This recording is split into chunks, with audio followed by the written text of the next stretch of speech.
autoridad y que podía ejercer esta para su beneficio, lo manda a llamar. Y cuando Balaam llega, o llegan más que todos los servidores, dice: necesitamos que tú nos hagas un favor. Sabemos de un pueblo que viene cubierto la faz de la tierra. Conocemos que tú tienes autoridad y que tú puedes usarla para bendecir o para maldecir. Así que yo quiero que tú me maldigas a ese pueblo. Pues de esta manera el pueblo se va a debilitar y cuando yo lo enfrente en batalla lo voy a derrotar. Ok, espérense esta noche, déjenme a ver Dios qué me dice. En la noche Dios se le presenta a Balaam y le dice: ¿quiénes son esos hombres que llegaron a ti? Y él dice: son los enviados de Balac, rey de Moab. ¿Y qué es lo que ellos quieren? Entonces inmediatamente Balaam le comunica lo que le ha mandado a decir Balac. Y entonces Dios le dice: no vayas con ellos. Número 1. Número 2, tampoco maldigas el pueblo. Número 3, porque bendito es. Dios sabía que si Balaam maldice al pueblo de Israel, lo debilitaría y fácilmente Balac con su ejército lo podía derrotar. ¿Por qué? Porque Dios ha delegado autoridad. Y qué bueno poder usar la autoridad para nosotros bendecir a las personas que están bajo nuestra autoridad. Isaac lo sabía. Por eso cuando sus días se habían cercado para ser reunido con su pueblo, quiso bendecir al hijo que más amaba y lo llama a Esaú y le dice: vete al campo, tráete un becerro de la manada, quiero que tú lo prepares, me lo traigas para comer de tu mano y yo procederé a bendecirte antes que muera. Su esposa, que estaba escuchando, se apresuró para decirle a su hijo Jacob, le dijo: mira, acabo de escuchar lo que tu padre va a hacer con tu hermano mayor, pero yo quiero que esa bendición sea para ti. Así que por favor vete a la manada, tráeme un cabrito, lo voy a guisar y tú se lo llevas a tu padre. Comenzó una situación compleja o conflictiva entre hijo y mamá, ella imponiendo, queriendo imponer su autoridad, él objetando, porque digo: no vaya a ser que la situación vaya a ser perjudicial para mí, y de pronto en vez de mi padre bendecirme, me vaya a maldecir. Así que ella le dijo: olvídate, aquí la que doy las órdenes soy yo, ve y haz lo que yo te digo. Así que de esa manera, él va a hacer lo que la mamá le dice, y cuando llega donde el papá dice: la voz es de Jacob. ¿Cómo es posible que tú encontraste tan rápido la comida? Dijo: no, es que Dios me la proveyó, acércate para olerte a ver si eres mi hijo y para palparte. Pues la madre lo había vestido con la ropa de Esaú, así que era velloso, etcétera, y procede a bendecirlo. Note cómo posteriormente Jacob, cuando ya también estaba en la misma condición de su padre Isaac, había envejecido, estaba ahora en la tierra de Gosén, en Egipto, y su hijo José llega a visitarlo con sus 2 nietos, él procede a bendecirlo. Ellos tenían bien en claro que la bendición de un padre es solo menor en importancia, pero esta se puede usar, valga la redundancia, en cualquiera de las 2 vías. La autoridad se puede usar para bendecir o para maldecir. Miremos el ejemplo que compartimos anoche en el caso de Noé. Noé, cuando se levanta de su embriaguez, sabe lo que su hijo menor le ha actuado en una forma irrespetuosa, burlándose de él, procede a maldecirlo, pero a la vez bendice a Sem y Jafé. Hasta el día de hoy, las bendiciones sobre los semitas y los descendientes de Jafé permanecen, y la maldición sobre los descendientes de Can de igual manera están vigentes. Así que la autoridad se puede manifestar, válgame la redundancia, en cualquiera de las 2 vías. Miremos otro ejemplo. En el libro de Números, en el capítulo 6, cuando leemos el versículo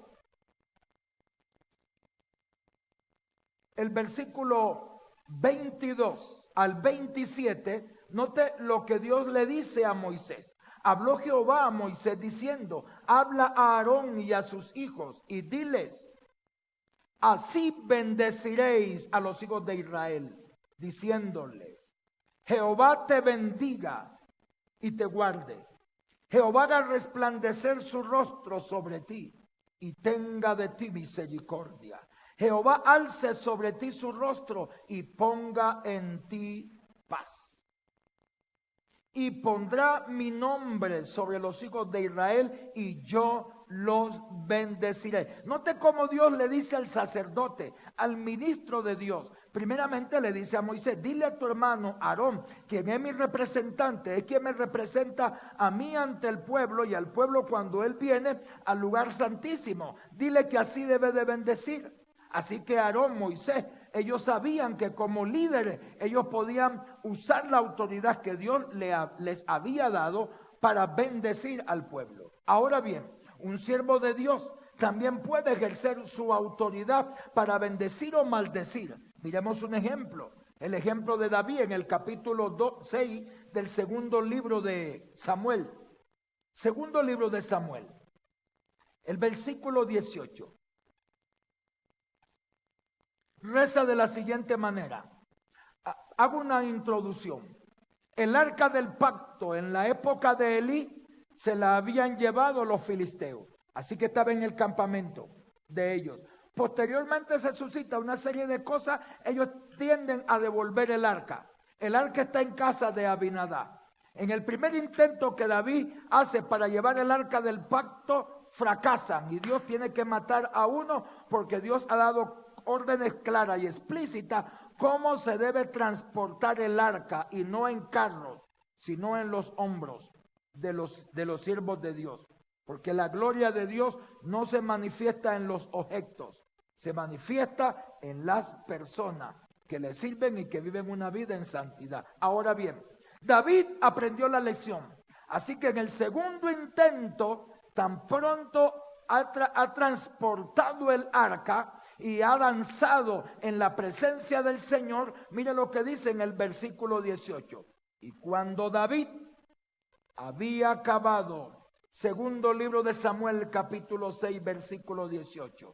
Y cuando David había acabado de ofrecer los holocaustos y ofrendas de paz, bendijo al pueblo en el nombre de Jehová de los ejércitos. Así que David era consciente de esto. Tan consciente era que la autoridad la podía usar en cualquiera de las dos vías que se presenta un incidente posteriormente. Saúl, el rey de Israel, ha muerto. Han pasado un tiempo determinado y Abner, quien es el general del ejército de Israel, va donde David. Sabía que Dios había ungido a David como rey. Sabía que David era diestro para la guerra. Lo probó cuando venció al filisteo de Gat, llamado Goliat. Así que va a hablar con él para llegar a hacer una alianza y unificar al pueblo y que David se constituya como rey. David lo acepta, así que lo despide y le dice: vete, Abner, vete en paz. Tan pronto Abner va llegando como a la 26, alguien se va donde el general del ejército de David, llamado Joab. Le dice: mira, Joab, ven acá. Acabo de observar que Abner vino aquí y yo no creo que haya venido por otra cosa, sino para espiar. Pero no hablemos de eso, de estrategia. Lo que quiero decirte es que recuerda que Abner fue el que mató a tu hermano. Así que yo no sé si tú quieres hacer algo. ¿Y dónde está él? Mira, cogió por esta avenida y va hacia la 26. Es un ejemplo. La Biblia no dice la 26. Así que mándemelo a llamar. Así que cuando llaman a Abner, le echa el brazo y le dice: hola, Abner, bienvenido, ¿cómo está? Ven acá, quiero hablar contigo. Y lo lleva a un lugar solitario, coge el puñal y se lo entierra y lo mata. Todo quedó tranquilo. Días después, a David le informan lo que ha hecho su general. David inmediatamente dice: claro, ahora el pueblo va a pensar que como Abner vino a visitarme, yo lo mandé a matar. Yo soy inocente de esto. Inmediatamente, mira lo que hace David. En el segundo libro de Samuel, en el capítulo 3, el versículo 28 y 29, procede a pronunciar palabras de maldición sobre Joab. Cuando David supo después de esto, dijo: inocente soy yo y mi reino delante de Jehová para siempre. De la sangre de Abner, hijo de Ner, viene la maldición, versículo 29. Caiga sobre la cabeza de Joab y sobre toda su casa de su padre, que nunca falte de la casa de Joab quien padezca de flujo, ni leproso, ni quien ande con báculo, ni quien muera a espada, muerte violenta, ni quien tenga falta de pan, pobreza. Tremenda maldición. Cosa que si ustedes siguen leyendo, eso se cumplió. ¿Por qué? Porque lo expresó una persona que tenía autoridad, como compartimos anoche, un comandante sobre su ejército, esa autoridad. El presidente de la República, esa autoridad. Y la autoridad se puede expresar, se puede manifestar en cualquiera de las vías. El Señor nos exhorta a bendecir a quienes nos maldicen. Así que tengamos muy en cuenta, y no vamos a usar la autoridad que Dios nos ha dado o el poder que hay en nuestras palabras para causarle daño a una persona por el solo hecho que no me caiga bien, porque no me quiso dar agua, porque no me quiso hacer un favor, cosas que se han suscitado y han afectado una vida o una familia. O quizás porque te robaron, aún te hayan hecho mal, no debes maldecir. Mira lo que dice la Biblia en Lucas 6:28. Dice el Señor: bendecid a los que os maldicen y orad por los que os calumnian. Pero cuando leemos Romanos capítulo 12 y leemos el versículo 14, note lo que Dios dice: bendecid y no maldigáis. Pero vámonos a 1 de Corintios capítulo 4 y a leer el versículo 12. Dice de la siguiente manera: nos maldicen y ¿qué? Y bendecimos. Esa debe ser nuestra actitud. Tuvimos un caso cuando, por la gracia de Dios, yo era presidente de la organización de nuestra misión a nivel nacional. Estaba pastoreando una iglesia y una persona que conocimos 0.0, acabado totalmente. Alguien le habló del ministerio de liberación. 6 meses la esposa estuvo detrás de su esposo. Habla con el pastor viejo, búscalo, ayúdalo, mira, Dios lo usa en liberación, etcétera, etcétera. Él no quería saber nada. Había sido afectado en muchas áreas, su situación económica era terrible. La única que trabajaba era la esposa, con costura para sostener la casa. No, era tremenda la situación. Por último, por sacársela de lado, aceptó hacerme una llamada. Y le dije: hermano, qué pena, pero no, yo no puedo atenderlo esta semana. No, la semana que viene tampoco. Es que tengo que viajar y viajo y estoy por fuera y después regreso. Pero sentí en mi corazón sacarle un tiempito. Le dije: mire, vamos a hacer una cosa. Yo tengo una reunión mañana. Termino aproximadamente a tales horas, como a las 2 de la tarde. Si usted me llega a las 2, le voy a dedicar 2 horas. Así fue. Él abrió su corazón, me contó su problemática.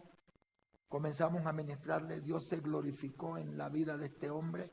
Salió cosas que usted no tiene ni idea.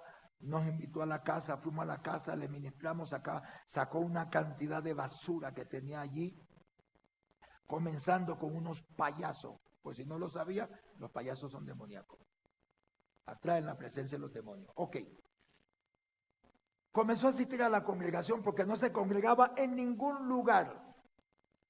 Comenzó a asistir a la congregación. Dios lo bendijo, los preparó en una forma tremenda. Para abreviar y concluir con el testimonio, después de haber entrado en una empresa siendo preparado como obrero raso, terminó como supervisor de la empresa y salió de la empresa con un tremendo XL, un Mazda 626 XL, con un apartamento en Suba que me invitó a orar por el apartamento, hermoso apartamento.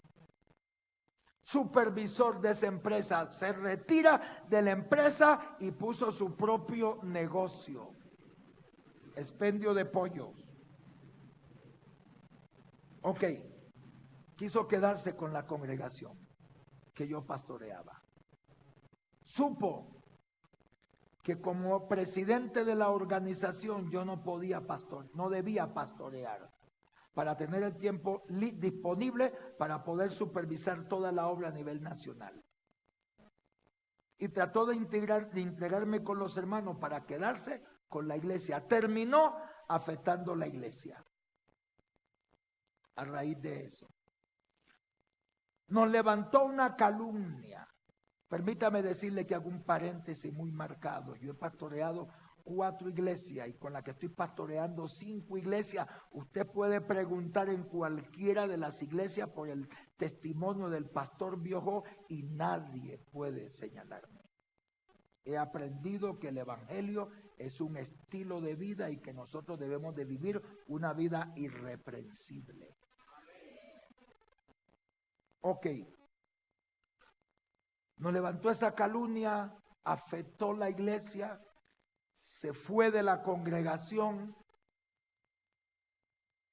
¿Y sabe qué me decía el diablo? Que a lo que voy, la razón del testimonio. Me decía, maldícelo. Una palabra que tú digas lo destruye. Era una lucha, es una lucha porque es que somos humanos. Y el diablo me decía, maldícemelo, maldícelo, maldícelo. Esa vocecita, mira lo que te hizo. Se metió con tu familia, te desbarató la iglesia, quiso quedarse con ella después que le diste la mano. ¿Cómo lo conociste? ¿Cómo le dedicaste tiempo? ¿Cómo hiciste de él un ministro? Era el ministro de alabanza de la iglesia. Cuando yo tenía que viajar, porque yo mantenía viajando, él se quedaba frente a la iglesia con mi esposa, ayudando. Maldícelo. Y esa lucha interna yo no puedo hacerlo. Y cuando me enfrento y enfrentado con la palabra, que la palabra nos dice, nos maldicen, pero bendecimos. Bendecí, no maldigáis. Y siempre hemos orado con mi esposa, pidiéndole a Dios que Dios guarde nuestro corazón, que no se dañe. Nunca usamos de una palabra. Pasó el tiempo, me dolió profundamente y recordarlo, siento mucha nostalgia, el haberse apartado de la iglesia. Hizo posible que su vida se fue enfriando. Se involucró en su trabajo. Un tremendo supermercado.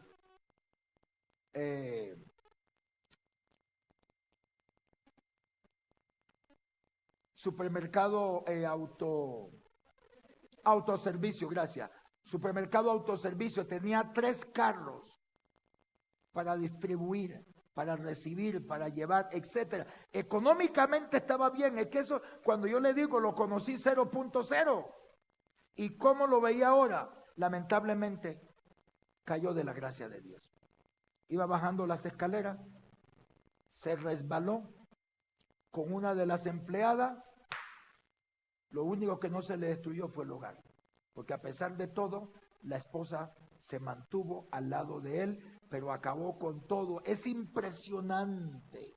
Volvió al lugar donde él había salido, donde siempre había estado pagando arriendo. Lo perdió todo. Todo es todo y volvió 0.0. No dije una palabra. Yo sabía que podía causarle daño, pero no me dejé llevar por las emociones, por los sentimientos, actué con convicción a la palabra.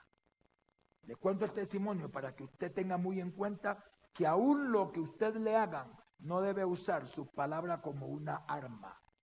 Es lo mismo sacar un revólver y pegarle un tiro a otro. Lo matas, te vas a la cárcel. Pero si tú maldices a una persona es similar. No te vas a la cárcel. Porque lo más seguro es que, a menos que sea por calumnia y te pongan una demanda, las cosas cambian. Pero si tú dices una maldición, no vas a ir a la cárcel, pero Dios te lo va a demandar. Vamos a ver ahora. Ok. Así que mediante la ofrenda del sacrificio de Cristo en la cruz, hemos sido comprados y sacados de las tinieblas a la luz y hemos entrado a las amigos de Dios, a quien Dios bendijo. Vamos a compartir lo que son las maldiciones autoimpuestas. Cuando hablamos de las maldiciones autoimpuestas, miremos lo que dice Proverbios capítulo 6. Al leer Proverbios capítulo 6, el versículo 2, note lo que dice: te has enlazado con las palabras de tu boca y has quedado preso en los dichos de tus labios.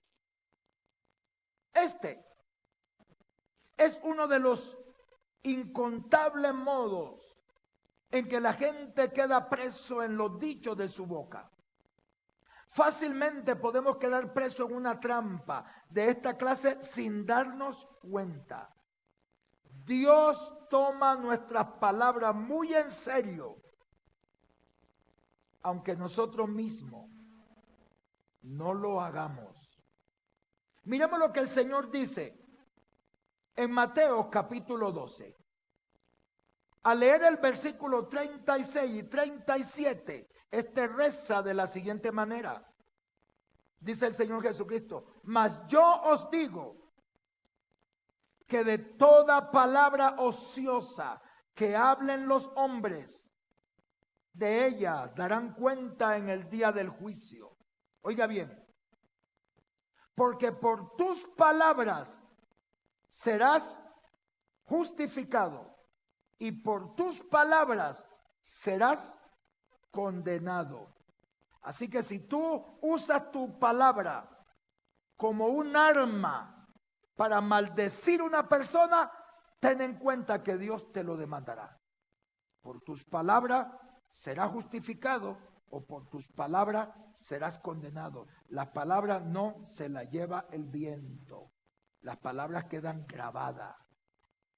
Tan grabadas quedan que cuando se está haciendo una entrevista y le acercan mucho el micrófono, se escucha la respiración de la persona que está hablando o que están entrevistando. Y eso queda grabado. La respiración, cuanto más las palabras. En la grabadora del cielo está todo archivado. Ahora bien, vamos a ver un ejemplo de una maldición autoimpuesta.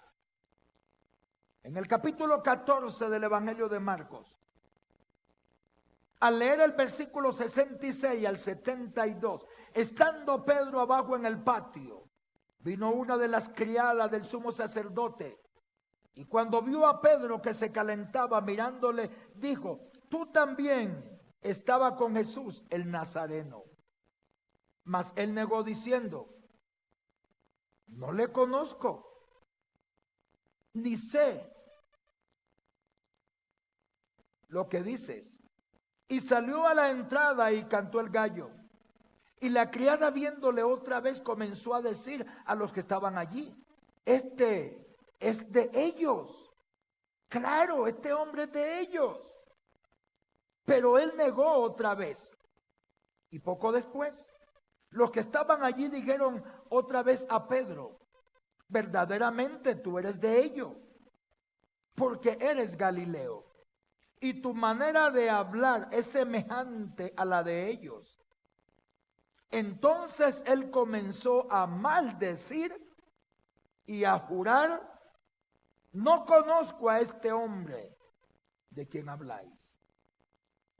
Y el gallo cantó la segunda vez. Entonces Pedro, se acordó de las palabras que Jesús había dicho: antes que el gallo cante 2 veces, me negarás 3 veces. Y pensando en esto, lloraba. Note, Pedro niega a Jesús 3 veces, diciendo que él no es discípulo, que no conoce a Jesús. Y para reforzar su tercera negación, maldice, jura que no conoce a Jesús, que no es discípulo de Jesús. Permítame hacerle una pregunta. Pedro, a pesar de haber dicho que no conocía a Jesús y que no era discípulo, ¿siguió siendo discípulo? ¿Siguió siendo discípulo? ¿Siguió siendo discípulo? ¿Siguió siendo discípulo? ¿Siguió siendo discípulo? Ok. Yo me opongo. Mi punto de vista es que desde ese día Pedro quedó descalificado. No siguió siendo discípulo de Jesús. No porque Jesús lo haya destituido, sino porque Pedro presentó su carta de renuncia. No lo hizo por escrito, no mandó un fax, ni tampoco mandó un mensaje por internet. Lo hizo verbalmente, con sus palabras se excluyó. Pero que sea la Biblia la que nos diga quién tiene la razón. Si lo que dijeron sí o lo que dijeron no. Aunque no escuché sino uno solo que dijo no, y fue el pastor Viejo. Vámonos a Marcos capítulo 16. Jesús ha muerto.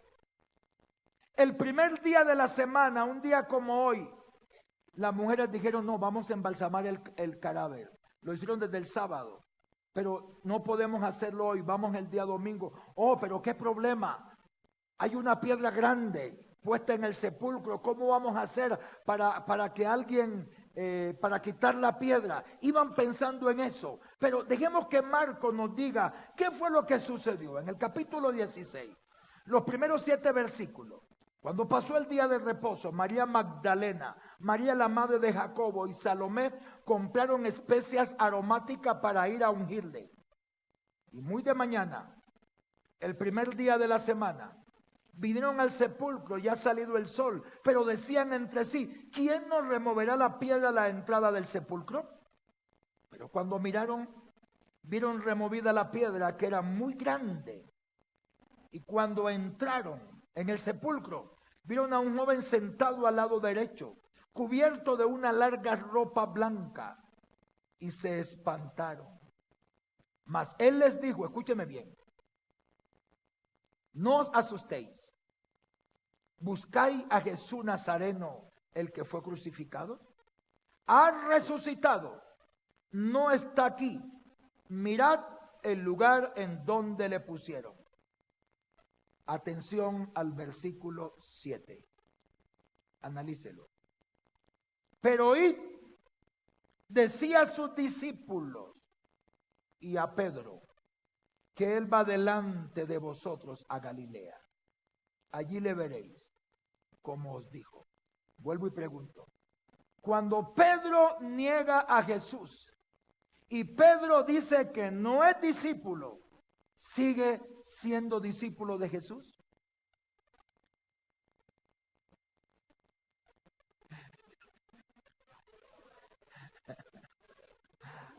Ahora sí las cosas cambian. No siguió siendo discípulo, como ya lo expresé. Leamos nuevamente el versículo 7. Note cuando el ángel le dice: díganle a las mujeres, perdón, le dice a las mujeres, díganle a sus discípulos y a Pedro. Da a entender con claridad. Eso no es asunto de interpretación. Está claro, es explícito. Pedro ya no era discípulo. Si llega perdóneme que lo use hermano Carlos, si llega el presidente de la misión, hace una convocatoria y dice: necesito reunirme con todos los pastores de la iglesia Nazareno de Bogotá. y también quiero que esté Carlos. ¿Qué quiere decir con eso? Que ya no es pastor de la iglesia. Porque si fuera pastor de la iglesia, basta con decir a los pastores de la misión y punto. Eso pasó con Pedro. Pedro ya no era discípulo del Señor. Él mismo presentó su carta de renuncia.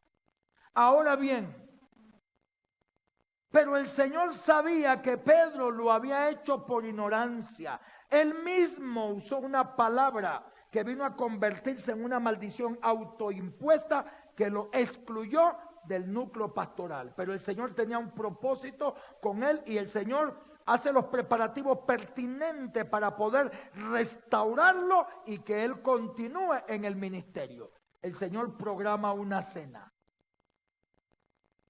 Y en esa cena, el apóstol Juan, en el capítulo 21 de su libro, Juan 21, del 15 al 17, note lo que nos dicen estos 3 versículos. Cuando hubieron comido, Jesús dijo a Simón Pedro: Simón, hijo de Jonás, ¿me amas más que esto? Le respondió: sí, Señor, tú sabes que te amo. Él le dijo: apacienta mis corderos. Volvió a decirle la segunda vez: Simón, hijo de Jonás, ¿me amas? Pedro le respondió: sí, Señor, tú sabes que te amo. Le dijo: pastorea mis ovejas. Le dijo la tercera vez: Simón, hijo de Jonás, ¿me amas? Pedro se entristeció de que le dijese la tercera vez: ¿me amas? Y le respondió: Señor, tú lo sabes todo, tú sabes que te amo. Jesús le dijo: apacienta mis ovejas. ¿Usted cree que hay una coincidencia? Que Pedro niega a Jesús 3 veces y ahora Jesús lo lleva a que lo confiese 3 veces. ¿Coincidencia? ¿Casualidad? No, está estableciendo un principio. Las veces que él lo negó, la palabra negativa debía de sustituirla por una palabra positiva para poder restaurarlo. Dios no pasa por alto las leyes que él mismo ha aprobado. Él las cumple.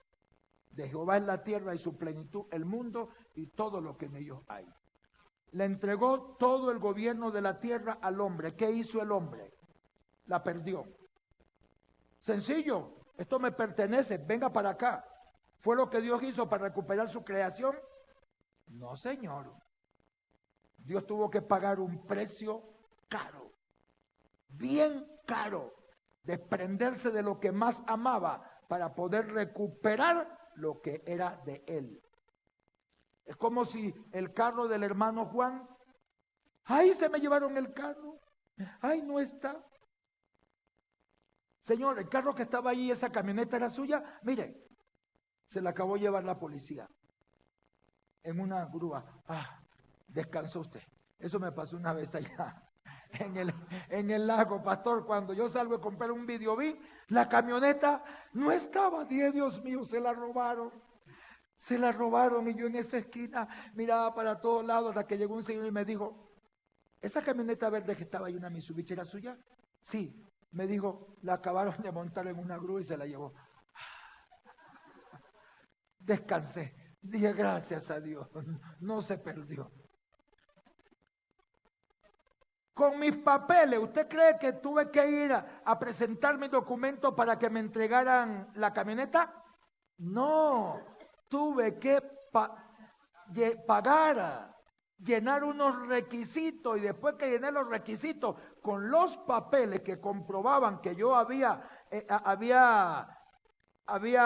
llenado esos requisitos, entonces así, está por ese lado, vaya y la saca. Aunque era mía, hay que llenar los requisitos.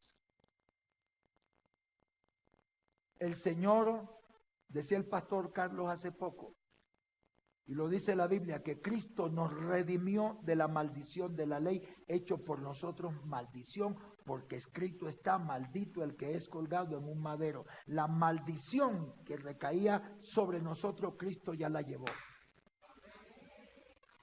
Entonces, ¿de qué nos van a administrar liberación de rompimiento de maldiciones? Si ya Él lo hizo, tenemos que apropiarnos de lo que Él hizo.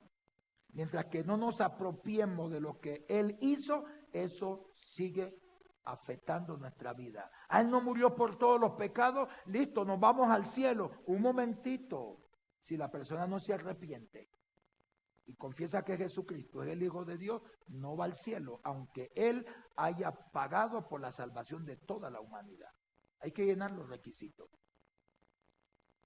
Ok, así que la forma en que Jesús trata con Pedro establece un patrón para todo el que necesita ser liberado de una maldición autoimpuesta. Son 3 pasos sucesivos: el arrepentimiento, revocar o renunciar a la maldición, reemplazar esta mala confesión por una palabra correcta o confesión correcta. Es lo que Pablo precisamente nos dice en la carta a los Filipenses en el capítulo 4, en el versículo 8, cuando dice: todo lo que es verdadero, lo honesto, lo puro, lo amable, lo que es de buen nombre, lo que tenga virtud y sea digno de alabanza, en esto pensad. Ok, entre estos 3 pasos tomados en fe pueden sacarnos de la trampa que nosotros mismos caímos. Miremos otro ejemplo. En el capítulo 27 del libro de Génesis, estábamos compartiendo en el día de ayer. Hoy hice alusión al respecto. Cuando Jacob comienza a contender con su mamá y la mamá le dice: necesito que la bendición sea para ti. Tráeme el cabrito y lo preparo y se lo lleven a papá para que él te bendiga. ¿Cuál fue la respuesta de Jacob a la mamá? Miremos lo que dice la Biblia. En el versículo 12 y 13, Jacob le responde a mamá y le dice: hola mami, quizá me palpará mi papá y me tendrá por burlador y traeré sobre mí maldición y no bendición. ¿Qué le respondió la madre? Tu maldición sea o caiga sobre mí. Ella no entendía, y con el anhelo, el deseo sano, sí, que el papá bendijera a su hijo, porque ella sabía que la bendición de un padre es solo menor en importancia a la de Dios y que es de gran trascendencia, que la bendición espiritual, eso es incomparable. El propósito era sano, pero el medio no justificaba la acción. Mira lo que ella dice: tu maldición caiga sobre mí. Ella misma se ató con sus propias palabras. Rebeca tuvo éxito, obviamente, en su plan para obtener la bendición para su hijo Jacob, pero sus propias palabras la expusieron a una maldición que le impidió disfrutar del fruto de su éxito. ¿Quiere comprobarlo? Su ánimo cambió instantáneamente. Estaba muy motivada y enseguida el pesimismo y el cinismo se apoderó de ella. Mira lo que dice en el versículo 46. Está primero en la alcoba. Oye lo que su esposo le dice a su hijo. Luego se va de la alcoba, me parece, a la cocina. Le transmite a su hijo lo que su padre quiere hacer.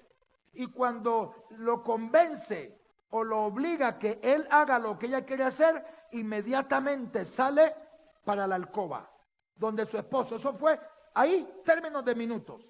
Y mire lo que dijo ella. Isaac, fastidio tengo de mi vida a causa de las hijas de Ed. Si Jacob toma mujer de las hijas de Ed, ¿para qué quiero la vida? Note, estaba contenta. ¿Cómo la vemos ahora? Triste. Las palabras hicieron efecto en la vida de ella cuando dijo: tu maldición sea sobre mí. Inmediatamente fue afectada. La Biblia nada dice del resto de la vida de Rebeca o de cuándo y cómo murió. Sin embargo, parece ser que nunca tuvo la satisfacción de ver a Jacob disfrutar de la bendición que su plan de engaño había conseguido para él. Hay palabras que se convierten como ataduras de muerte. Ay, Pastor Carlos, estoy cansado de vivir. Pastor, es que nada me sale bien. Me cayó la roya. Yo no sé, pero es que algunos nacen con estrella y otros nacemos estrellados. No, pero mira, Álvaro, si están cogiendo personal, mira, lleva unas hojas, aplica. No, es seguro que yo voy y me la rechazan. Estás hablando negativamente. Te estás atando con tu propia palabra. Hermanita, mire, este lugar es bueno para el negocio. Mire, los viernes aquí, eso se llena. No hay problema, nosotros le facilitamos, le permitimos que usted ponga un cochecito para que haga arepa y venda perro caliente. No, usted no va a estar involucrada en esas cosas del trago. No. Usted va a vender lo que es lo suyo. Eso no es pecado. Ay, pastor. No es que ni para qué lo pongo. Mira, es que yo soy tan de mala que seguro que lo pongo y no vendo nada.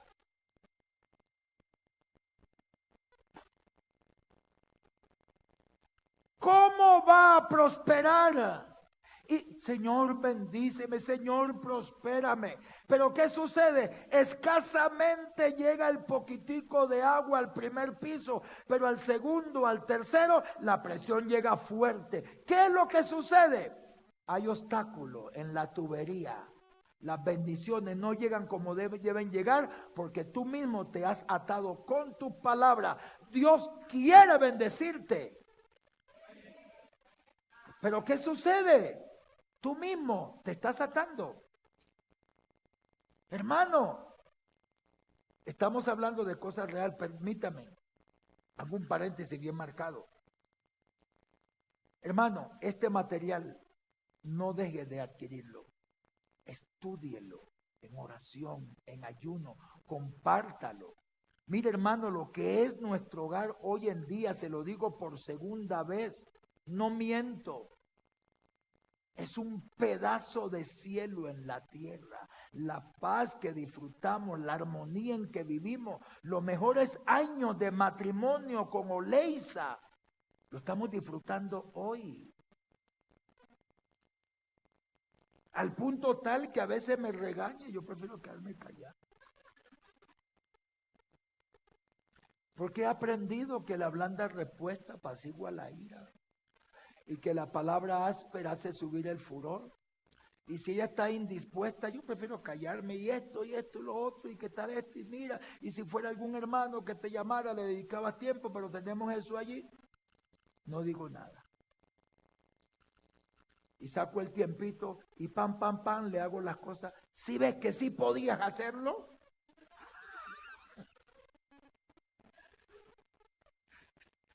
No le digo nada. Porque la Biblia dice que el que guarda su boca y su lengua, su alma guarda de angustia.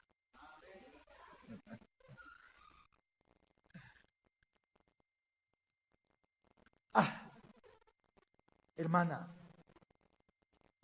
créame que yo quisiera morirme. Yo no sé por qué Dios no me lleva. Dios, acuérdate de mí. Por favor, llévame.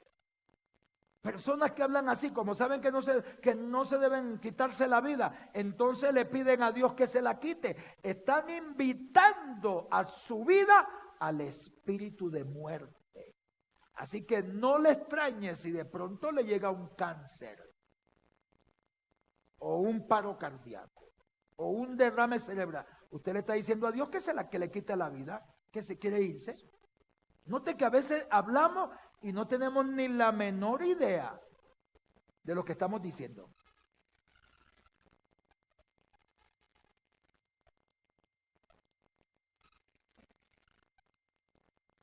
Deseo estar muerto o muerta. He aprendido por experiencia que expresiones como esa casi siempre indican que en la vida del que habla así actúa una maldición autoimpuesta. En las Escrituras se describe un ejemplo de maldición impuesta mucho más trágico y de mayor alcance. Ustedes son testigos de lo que vamos a compartir ahora. Mire lo que dice la Biblia en el capítulo 27 del libro de Mateo. Jesús ha sido prendido o aprendido. Está bajo la jurisdicción de Poncio Pilato. Pilato no sabe si soltarlo o dejarlo preso. No sabe qué hacer. Sabe que este hombre es justo, pero tiene la presión del pueblo.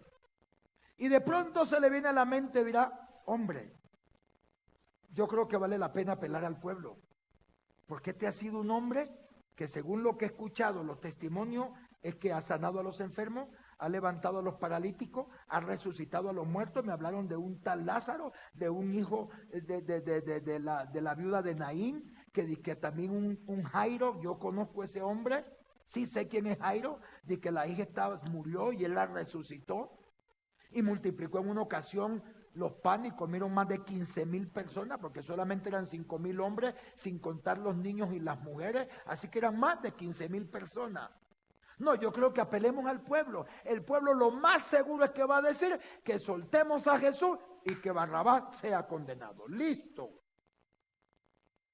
Versículo 20 del capítulo 27 de Mateo.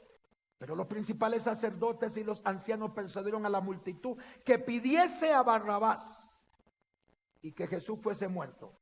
Y respondiendo el gobernador les dijo, ¿a cuál de los dos queréis que os suelte? Y ellos dijeron a Barrabás. Pilato les dijo, ¿qué pues haréis de Jesús llamado el Cristo?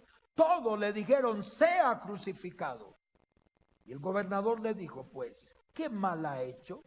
Pero ellos gritaban aún más diciendo, sea crucificado. Viendo Pilato que nada adelantaba, sino que se hacía más alboroto, tomó agua y se lavó las manos delante del pueblo, diciendo, inocente soy yo de la sangre de este justo, allá vosotros. Escuche bien lo que vamos a leer. Póngale mucho sentido. Versículo 25. Y respondiendo todo el pueblo dijo, su sangre caiga sobre nosotros y sobre nuestros hijos. 70 años después, Jerusalén fue destruida. El pueblo fue esparcido por todo el mundo que tenemos aquí en Colombia y en todos los países judíos. Desde ese día hasta el día de hoy, Israel sangra. Cuando dijeron su sangre sea sobre nosotros y sobre nuestros hijos. Todos los que van naciendo del pueblo judío nacen con esa maldición invocada de sus ancestros, porque las maldiciones se heredan como también la bendición, ya lo hemos visto. Cuando Dios bendijo a Abraham, Leví, que estaba en su lomo, fue bendito. Y si a él lo maldijeron, también él fue maldito. Mire cómo son las cosas. Se heredan. por medio de los ancestros. Estas palabras combinan dos formas de maldición, una autoimpuesta sobre sí mismo, otra familiar, sobre su descendiente. La historia confirma el resultado de ambas. Quiero ir rapidito porque ya el tiempo... No, mejor es que no veamos el computador, porque hay mucho material allí pero quiero que miremos. Cuando Moisés iban a incursionar en la tierra prometida, seleccionó 12 exploradores o espías. Les dijo, vayan y reconozcan la tierra y tráiganos evidencia como es la tierra. Ellos fueron y trajeron evidencia de la tierra. Dijeron, la tierra por donde pasamos verdaderamente es buena, como Dios lo había dicho. Tierra que fluye leche y miel. La evidencia está aquí. Un racimo de uva en un sarmiento cargado por 2 hombres. ¿Cómo serían semejantes uvas? Pero inmediatamente dijeron otros, no, la tierra es mala, traga a sus moradores. Vimos gigantes, los hijos de Anac, raza de los gigantes. Pero inmediatamente Caleb y Josué hizo caer al pueblo y dijo, no, subamos nosotros. Tomemos posesión de ella, porque más podremos nosotros que ellos. Su amparo se ha apartado de ellos y con nosotros está Jehová. No los temáis. Alabado sea Dios. Cuando el pueblo escuchó eso, trataron de apedrearlo.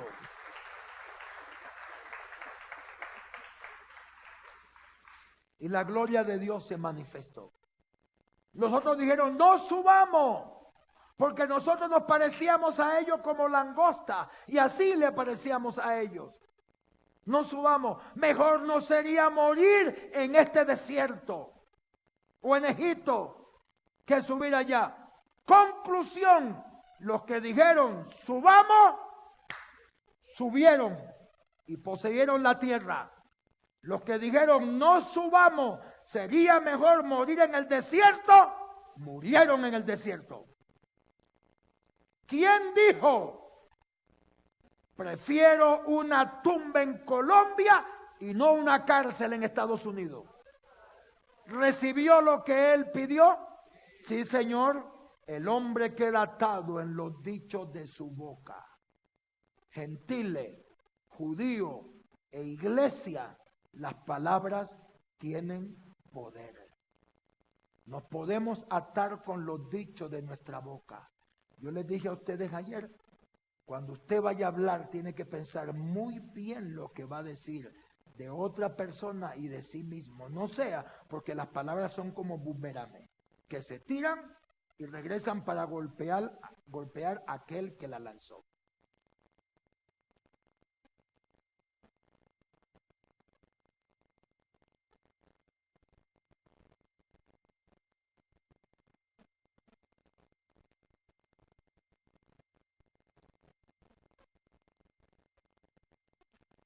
Y termino con esta parte, en cuanto a las maldiciones se refiere. Está en el segundo libro de Samuel, en el capítulo 12. No vamos a entrar en detalle, no lo vamos a leer.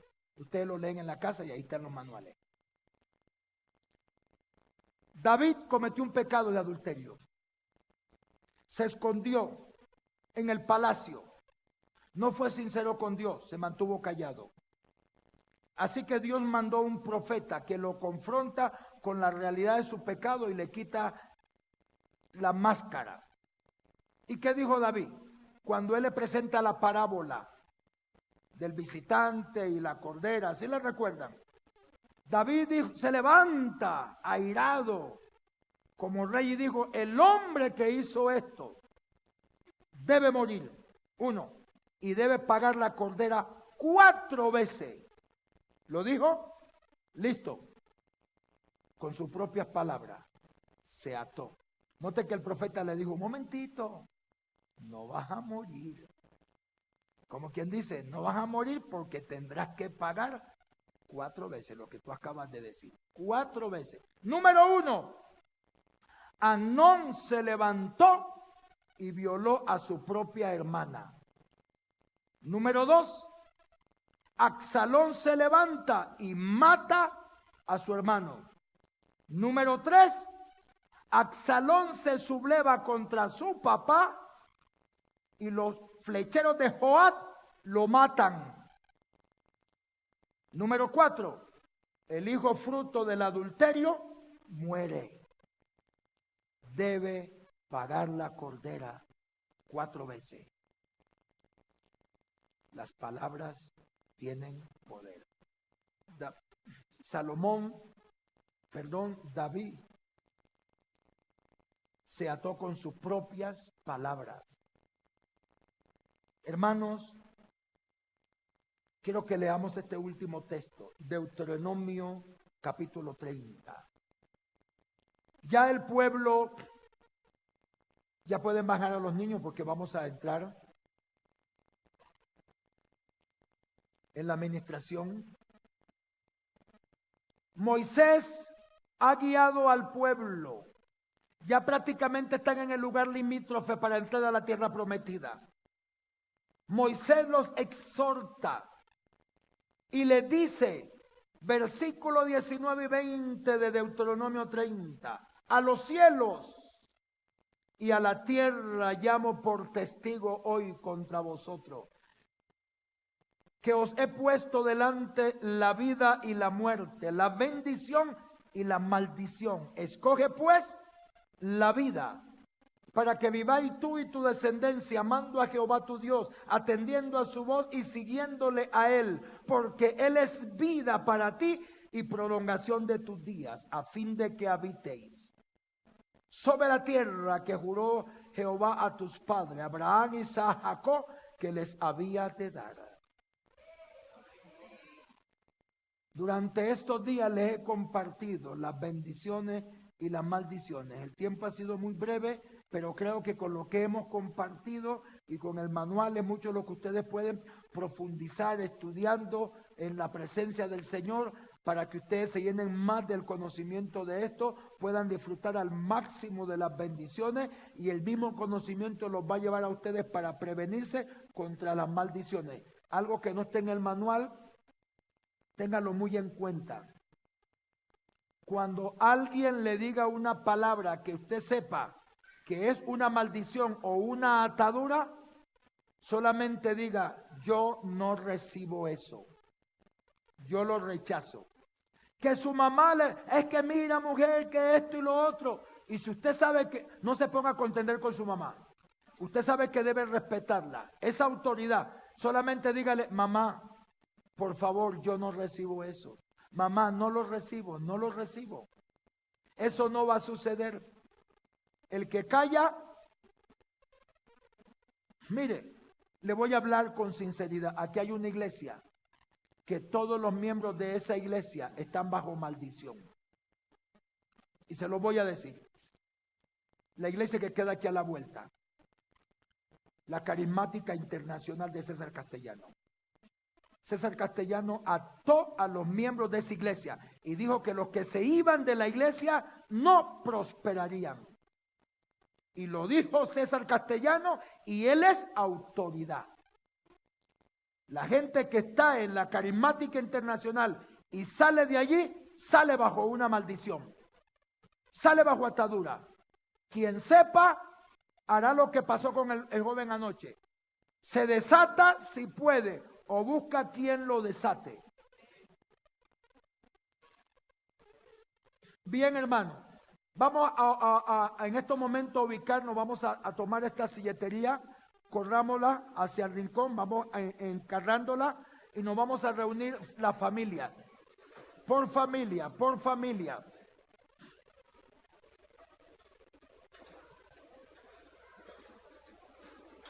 En completo orden y silencio, los niños que busquen a sus padres, niños que busquen a sus padres. Qué pena con los hermanos, bendito Dios. Sería bueno que algunos hermanos que tienen sus familiares puedan estar aquí a este lado, con sus hijos, pueden estar a este lado también. Ubíquense por aquí, si es posible, esa silla la podemos reunir en una parte. Ubiquemos la silla. se pueden quedar allá. Lo importante es que se ubiquen en familia, grupos de familia. Ya vamos a entrar en Las la corremos un dinámica poquito. de la administración.